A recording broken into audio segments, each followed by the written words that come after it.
여러분 혹시 엑스맨이라는 영화를 아시나요? 이 영화는 초능력을 가진 사람들이 나오는 영화입니다.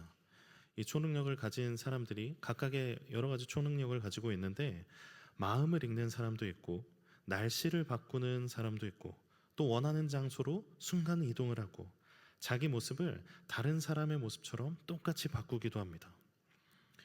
이 영화를 보고 나오면 괜히 주변에 그런 초능력을 가진 사람이 있지 않을까 하고 주변을 쓱 둘러보게 되기도 합니다. 또 영화에 보면 금속을 움직일 수 있는 그런 능력을 가진 인물이 있는데 혹시 나도 그런 능력이 있지 않을까 하고 앞에 있는 텀블러에 이렇게 손을 이렇게 뻗어서 이렇게 움직이려고 해봐요. 그런데 누가 볼까봐 금세 그만하죠. 근데 현실로 돌아와도 비슷한 경우가 참 많아요.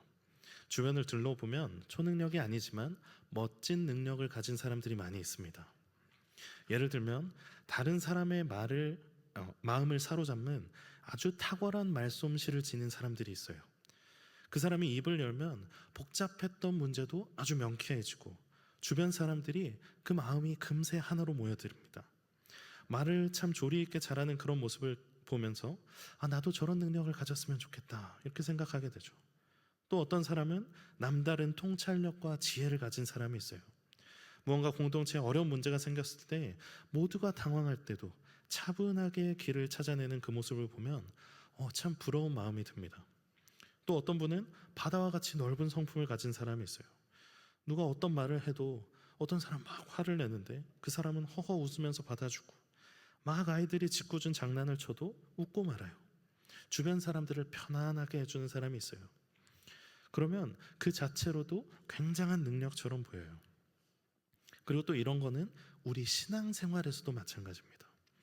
함께 신앙생활을 하다 보면 유독 기도를 은혜롭게 하시는 분들이 있어요. 그러면 나도 저렇게 기도를 잘하고 싶다. 어떻게 저런 말로 기도를 할 수 있을까 하는 마음이 들죠. 또 찬양을 할 때마다 정말 성령의 임재를 느끼게 하는 뜨거운 목소리를 가진 분들도 계셔서 듣기만 해도 참 좋다 하는 사람들이 있습니다. 또 묵묵히 보이지 않는 곳에서 섬기면서 공동체의 굳은 일을 도맡아서 하는 일을 보면 저분이야말로 하나님이 참 복되게 쓰시는 귀한 일꾼이구나 하는 감탄이 나올 때가 있어요. 그리고 그런 모습들을 보다 보면 나도 저런 능력이 있으면 좋을 것 같은데 저런 부분은 나에게 참 부족한 부분인데 내가 정말 필요한데 하는 마음이 들기도 합니다. 그리고 나에게 없는 그 특별한 능력, 특별한 은사가 다른 사람들에게는 있는 것 같아서 때론 나만 없는 것 같아서 초라하게 느껴질 때도 있습니다. 나에게는 하나님이 왜 그런 은사를 주지 않았을까? 또 나에게는 왜 그런 능력을 달라고 기도해도 주시지 않을까 하는 생각이 듭니다. 그런데 설상가상으로 이런 생각을 하면서 한숨을 쉬는데 속도 모르고 주변 사람들은 같이 교회 학교 봉사하자고 하고 성가대 하자고 하고 이거 하자고 하고 저거 하자고 하고 그럼 뭐라 그래요? 전 그런 능력이 안 됩니다 하고 거절을 하죠. 물론 마음이 없어서 그냥 의뢰이 그렇게 말씀하시는 분도 있지만 때로 마음은 있지만 정말 내가 그럴 능력이 될까 하고 거절하는 분들도 있어요. 그럼 여러분 한번 물어볼까요? 우리가 하나님 앞에 쓰임 받기 위해서 어떤 능력을 갖추어야 할까요? 어떤 능력이 어디에 쓰임을 받을까요? 오늘 본문을 보면 성경의 가장 위대한 지도자 중 한 명인 모세가 이 생각보다 참 인간미가 넘치다 못해 조금은 찌질해 보이기까지 하는 그런 모습을 보여줍니다. 본문의 앞선 3장에 하나님은 모세를 부르십니다. 내 백성을 구원하기 위해서 내가 너를 선택했고 너를 보내겠다 말씀하시죠. 그러면서 하나님은 모세를 바로에게 보내기 전에 4장 오늘 본문 앞부분에 보면 놀라운 기적도 보여주십니다. 지팡이를 던졌더니 뱀이 되게 하시고 손이 나병이 생겼다가 없어지는 놀라운 일을 보여주시면서 이 하나님의 크고 놀라우신 능력을 알려주십니다. 그리고 오늘 모세가 그 부르심에 이렇게 대답합니다. 오 주여, 나는 본래 말을 잘 하지 못하는 자니이다.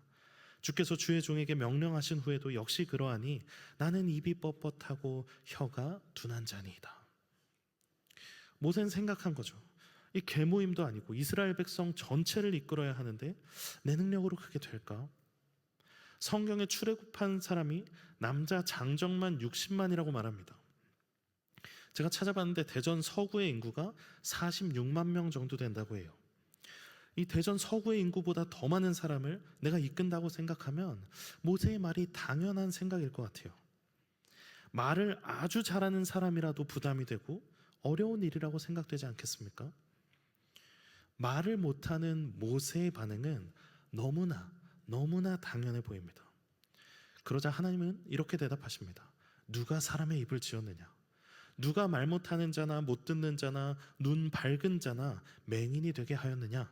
나 여호와가 아니냐? 이제 가라. 내가 내 입에 함께 있어서 할 말을 가르치리라. 하나님 말씀하시는 거죠. 말 못한다고? 내가 도와줄게. 걱정 말고 가라.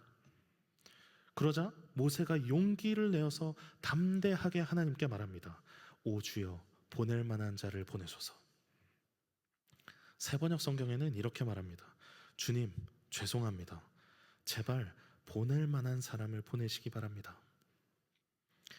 나는 안 되겠고 다른 사람을 보내시면 안 될까요? 하고 주님 앞에 사정하고 있는 거예요. 이 모세의 모습을 보면 참 답답하기도 하고 또 한편으로는 우리의 모습 같기도 합니다. 여러분 한번 상상해 보십시오. 우리 교회 앞에 감나무가 있는데 어느 날 내가 교회를 나왔는데 갑자기 막 감나무가 불타면 나무가 사라져야 되는데 사라지지도 않고 그곳에서 하나님의 음성이 들립니다. 여러분 그러면 뭐든 하지 않겠어요? 하나님의 음성이 그렇게 들리는데 갑자기 하나님이 나타나셔서 자 이제 북한 땅으로 출발해라. 평양 주석궁에 가서 복음을 전해라. 여러분 뭐라고 하시겠습니까? 오 주여, 보낼 만한 자를 보내소서. 네. 아마 우리 대부분 모세처럼 주님 제발 저는 빼주시고 저기 능력 좋은 다른 사람 보내면 안 될까요? 뒷걸음치겠죠. 우리가 생각하기엔 능력이 있어야 사명도 감당할 것 같아요.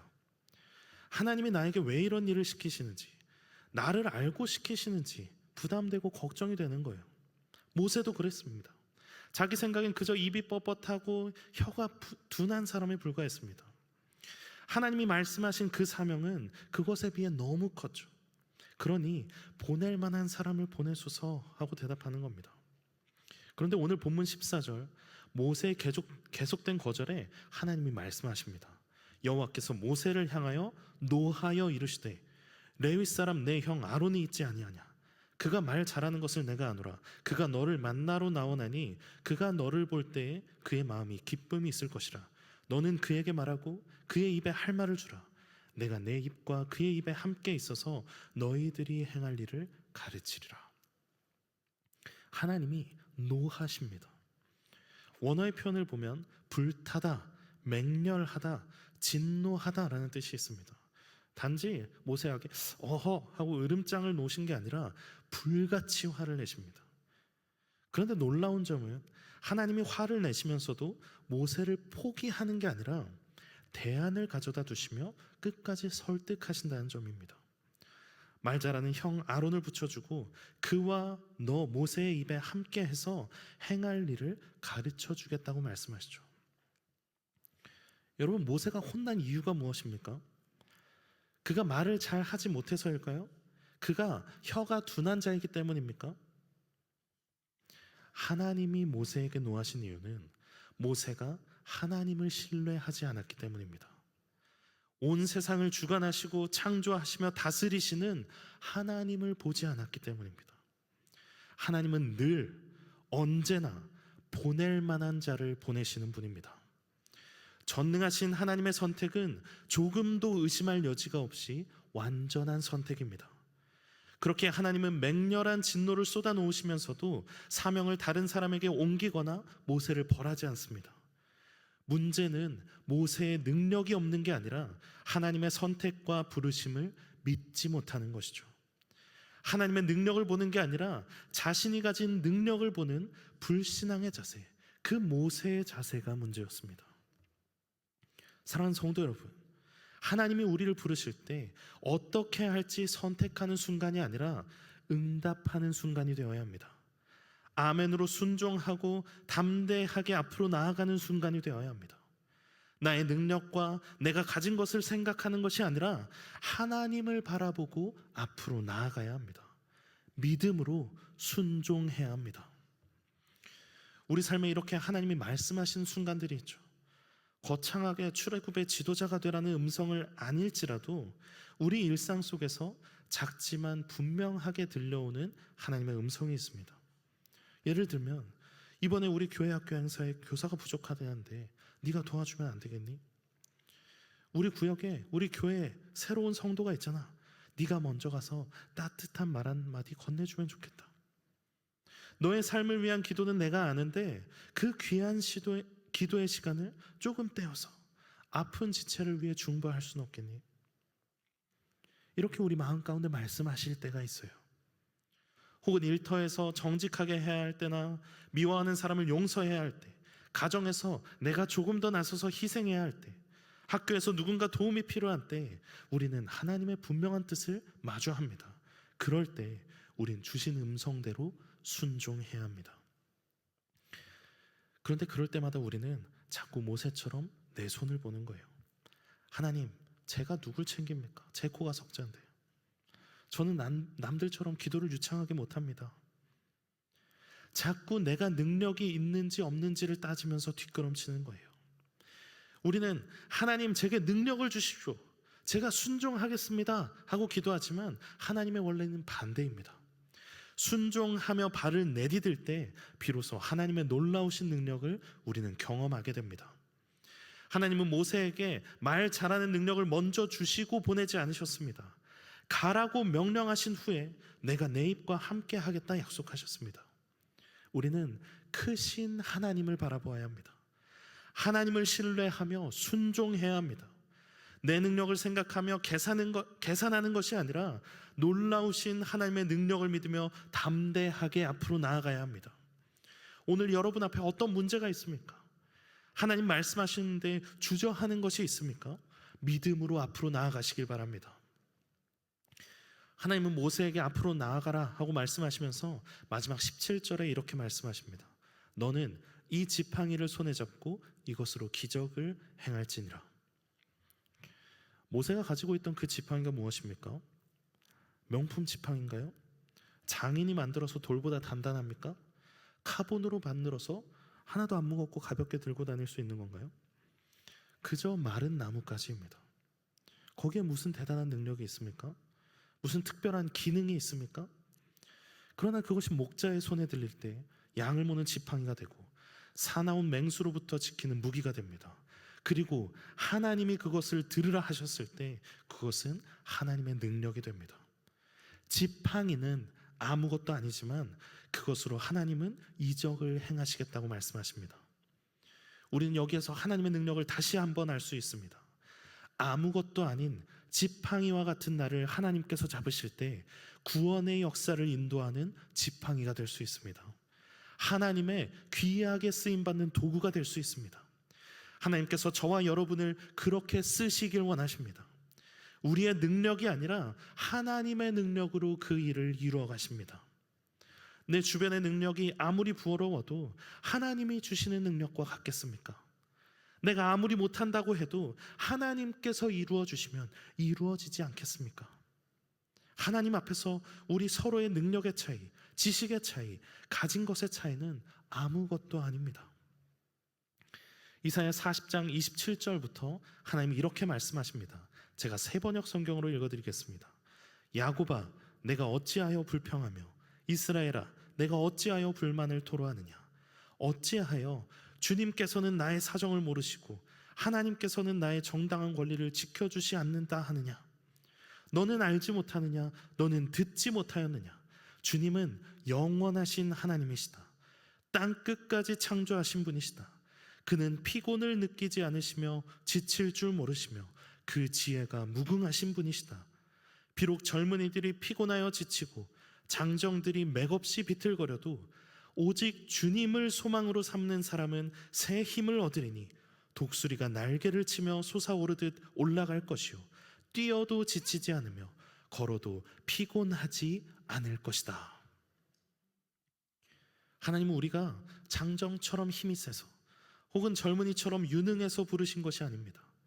오히려 우리가 비틀거리며 나의 능력이 없지만 하나님만 바라보겠다고 고백할 때 하나님은 당신의 무궁한 지혜와 지치지 않는 능력을 우리에게 부어주십니다. 하나님은 지금도 우리에게 말씀하십니다. 내가 입이 뻣뻣하냐? 내가 입을 지은 자다. 내 손에 든 것이 고작 막대기냐? 내가 그것으로 홍해를 가르리라. 사랑하는 하나님의 귀한 성도 여러분, 기억하십시오. 주님은 늘 보낼 만한 자에게 그 음성을 들려주십니다. 하나님이 그렇게 생각하셨다면, 하나님이 그렇게 작정하셨다면, 그리고 그 음성을 나에게 들려주셨다면 얼마나 감사하고 귀한 일입니까? 하나님은 오늘도 보낼 만한 자에게 그 음성을 들려주십니다. 바울은 복음 전파의 사역을 하면서 이런저런 풍파를 다 겪었습니다. 그런데 그 일을 다 감당할 수 있었던 이유를 이렇게 말합니다. 빌립보서 4장 13절의 말씀입니다. 내게 능력 주시는 자 안에서 내가 모든 것을 할 수 있느니라. 내게 능력 주시는 자 안에서 내가 모든 것을 할 수 있느니라. 바울은 능력 주시는 하나님 안에 있으면 모든 것을 할 수 있다고 고백합니다. 내가 능력이 많아서가 아니라 내게 능력 주시는 하나님으로 인해서 모든 것을 할 수 있다고 고백합니다. 사랑하는 성도 여러분, 하나님은 오늘도 우리를 부르시고 계십니다. 그렇다면 이제 육신의 눈으로 나의 능력을 보지 말고 영적인 눈을 떠서 하나님을 바라보십시오. 그리고 응답하십시오. 나를 보낼 만한 자로 여겨주심에 감사합니다. 주님, 내가 여기 있습니다. 그럴 때 주님께서 우리를 하나님 나라의 일꾼으로 사용하실 줄을 믿습니다. 오늘도 우리를 부르시고 보내시는 하나님을 신뢰하고 순종하며 세상에서 당당하게 승리하는 저와 여러분이 되기를 주님의 이름으로 축원합니다.